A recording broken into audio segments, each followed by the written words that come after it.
student, Ikra Primary English Medium School, Surat branch. Name Nahi teacher. Standard 2nd. Subject Hindi. Chapter 4. Chapter name Krishna Sudama. बहुत समय पहले की बात है। कृष्ण और सुदामा एक ही गुरु के आश्रम में रहते और पढ़ते थे। दोनों पक्के मित्र थे और एक दूसरे पर जान छिड़कते थे। शिक्षा पूरी होने पर दोनों अपने घर चले गए।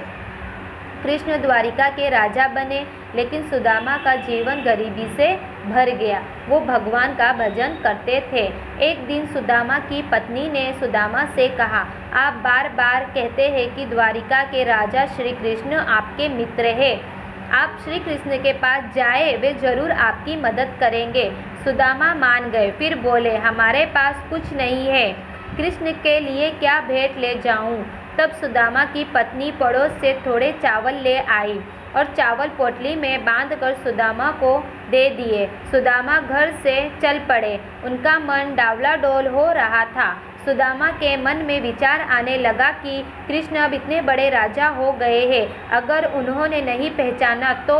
चलते चलते सुदामा द्वारिका जा पहुँचे और कृष्ण के महल के द्वार पर खड़े हो गए। द्वारपाल ने पूछा, आपको किससे मिलना है?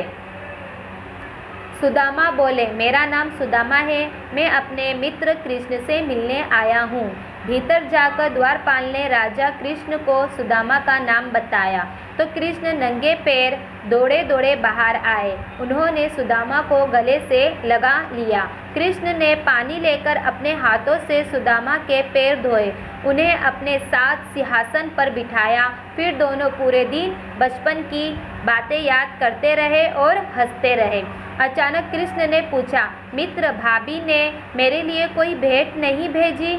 सुदामा चावलों की पोटली देने में झिझक रहे थे।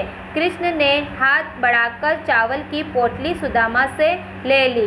कुछ दिन राजमहल में रहने के बाद सुदामा अपने घर लौटने लगे। घर लौटते समय सोचते रहे, कृष्ण ने कुछ दिया तो नहीं, अब घर जाकर अपनी पत्नी से क्या कहूँगा। सुदामा अपने गांव पहुंचकर चकित रह गए। जहां उनकी टूटी फूटी झोपड़ी थी, वहां अब एक महल खड़ा था। मन ही मन बोले, ये चमत्कार अवश्य कृष्ण ने ही किया है।